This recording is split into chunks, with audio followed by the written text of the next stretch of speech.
सिर्फ जांच की बात हुई है, रैंडम सैंपलिंग की, एक आपने रूरल एरिया में जो संक्रमण बढ़ रहा है इसके बारे में हमारी बातचीत हुई है। तो मैं आप यह देखें, कभी यहाँ पे सैंपलिंग बढ़ती है कभी घटती है, वो इस आधार पर बढ़ती है जब कंटेनमेंट जोन बनाया जाता है, जिस जोन में नए मरीज आते हैं तो वहां पे पूरे जोन का जो रैंडम सैंपलिंग की जाती है, जाके घर घर सर्वे किया जाता है, तो उस वक्त जांच बढ़ जाती है। और अभी स्थिति यह है कि पूरे राजस्थान में जांच के लिए, क्योंकि जिनको एक दिन में कितनी जांच हो रही है सर? सिम्टम्स नहीं आ रहे हैं जिन कितनी, एक दिन में कितनी जांच हो रही है? देखिए, मैं आपको यही बता रहा हूँ ना, कभी 40,000 भी होती है और 81,000 भी। तो क्या 2.5 लाख की कैपेसिटी के साथ हम 40,000 करेंगे तो हम रियल आंकड़ों को चलिए छुपा नहीं रहे, लेट कर रहे हैं।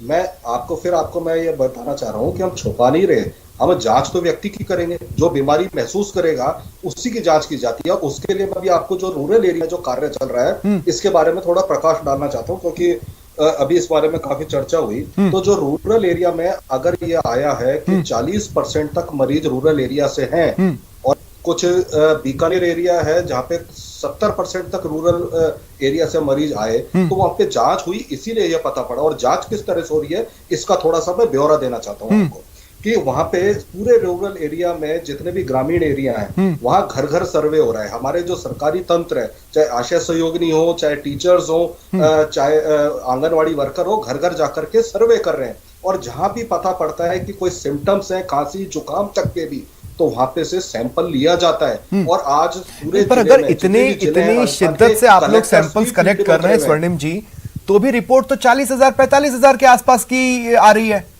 और 40-45 हजार में से अगर आप ये देखें कि कुछ दिनों पहले तक 17,000 तक केस आ रहे थे, अभी 3-4 रोज पहले तक, तो ये तो बहुत ज्यादा रेट था ना। ऐसे में हम सैंपल्स कलेक्ट करने में हीला हवाली क्यों कर रहे हैं, लेट लतीफ क्यों हो रहे हैं? हम क्यों रैंडम सैंपलिंग को धार नहीं दे देते? क्यों? क्योंकि एक दिन में ज्यादा आंकड़े आएंगे तो किरकिरी हो जाएगी। स्वप्निल जी, कोई किरकिरी की बात नहीं, हमें तो इलाज करना है। और सबसे बड़ी बात यह है कि सरकार ने घर घर सर्विस प्रारंभ किया है ही इसलिए है कि कोई अछूता ना रह जाए मरीज, किसी से किसी को संक्रमण फैलाने का या फैलने का खतरा ना रहे, इसलिए घर घर सर्वे हो रहा है। और कलेक्टर्स भी आज फील्ड में उतरे हुए हैं, इसीलिए इस चीज को सर शेखावाटी के कई गांव जिनमें सिम्टम्स हैं कोरोना प्रभावित होने के, कोरोना पीड़ित होने के, वो आसपास से बस चर्चा करके वहीं पे घरों के अंदर हैं। वो अभी तक सरकारी कागजों में अपनी जगह नहीं बना पाए, सरकारी आंकड़ों में नहीं आ पाए, है ना।